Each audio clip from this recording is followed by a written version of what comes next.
Mobile EMI కట్టలేదు, washing machine EMI కట్టలేదు, చేతిలో ఒక్క రూపాయి కూడా లేదు. ఇప్పుడు ఎలా? హలో వాషింగ్ మెషిన్ ఈఎంఐ ఇంకా కట్టలేదేటమ్మా? సార్, రేపటి వరకు టైం ఇవ్వండి సార్, కట్టేస్తాను. సరే సరే. Okay sir. హైరా, కరెక్ట్ టైంకి వచ్చావురా. ఒక్క నిమిషం రా. హలో. హలో సార్, రేపేంటో గుర్తుందా? గుర్తుంది madam. Advance happy birthday. Thank you. సరే, సాయి గారి దగ్గరికి వచ్చాను, నీకు మళ్ళీ కాల్ చేస్తా. సరే. రేపు నా బాగా బర్త్డే రా. గిఫ్ట్గా ఏమి ఇస్తే బాగుంటుంది అంటావు? బ్రాండెడ్ వాచ్ కానీ సిల్వర్ బ్రేస్లెట్ కానీ తీసుకురా, బాగుంటుంది. గుడ్ ఐడియా రా, అలానే చేస్తా.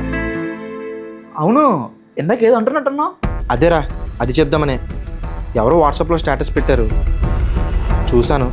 నీకు గుర్తుందా లేదా అని. అవునా, గుర్తుందిరా.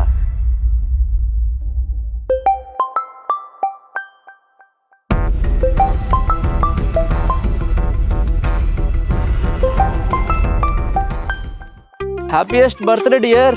Thank you dear. మరి నా గిఫ్ట్ ఏది? గిఫ్టా? వీడేంటి డబ్బులు పంపించాడు? ఏమనుకోకు, చిన్న ఫైనాన్షియల్ ప్రాబ్లంలో ఉన్నాను. నెక్స్ట్ టైం పక్కాగా ఇస్తాను. సరే, పర్లేదు. సరే అయితే నీకు మళ్ళీ కాల్ చేస్తాను. Okay, bye.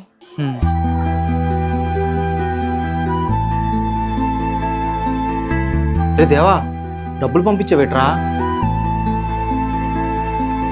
నేను ఈవినింగ్ నీ ఫేస్లో టెన్షన్ చూశాను రా, అప్పుడే గుర్తొచ్చింది నువ్వు ఈఎంఐ కట్టాలని.